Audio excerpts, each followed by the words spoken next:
Hello guys, welcome back to my mini blog. তো আজকে ছিল জন্মাষ্টমী। সব ফেস্টিভ্যালসগুলোর মধ্যে এটা আমার সব থেকে প্রিয় একটা ফেস্টিভ্যাল। সকালে উঠেই দেখি যে আজকে ওয়েদারটা খুবই ভালো রয়েছে। ফ্রেশ হয়ে চা খেয়ে নেওয়ার পর দেখি আমাদের বসকসোনা আরাম করছে।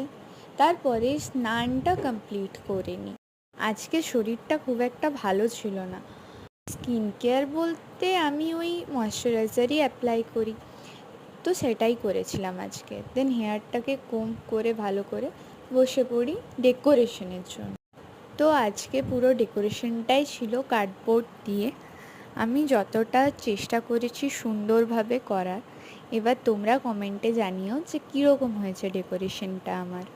শরীরটা ভালো না থাকায় সেইভাবে কিছুই করতে পারিনি। এই দেখো আমার গপু ভাই বসে আছে, আমার ছোট্ট গপু। তারপরই দেখি বাইরে প্রচুর জোরে বৃষ্টি স্টার্ট হয়ে গেছে।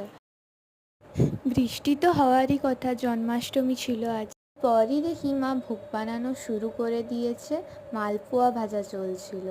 এদিকে পায়েসটাও রেডি হয়ে গেছে, মালপোয়া ভাজাও কমপ্লিট হয়ে গেছে। তারপরে ভাজা হচ্ছিল লুচি, লুচি ভাজাও প্রায় কমপ্লিট। পাটিসাপটা আগেই রেডি, সুজিটাও রেডি হয়ে গেছে। তারপর আমিও রেডি হয়ে নিলাম।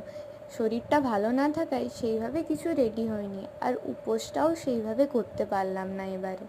আমার গপু ভাইও রেডি হয়ে গেছে নিজের অভিষেকের জন্য।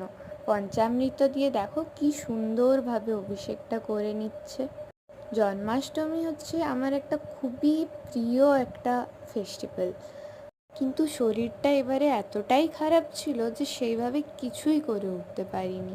তারপরই দেখে নাও জল দিয়ে কী সুন্দরভাবে অভিষেকটা করা হচ্ছে। এটা দেখতেও এত ভালো লাগছিল না, কি বলবো।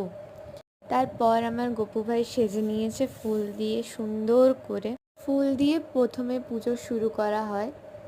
ফুল দিয়ে পুজো কমপ্লিট হলে তারপর শুরু হয় আরতি। আরতিটা এত সুন্দর লাগছিল দেখতে। আরতি কমপ্লিট হলে আমি আর মা দুজনেই ওকে ওর প্রিয় মাখন খাইয়ে দিই। ব্লগটা ভালো লাগলে একটা লাইক, কমেন্ট অ্যান্ড শেয়ার করে দিও।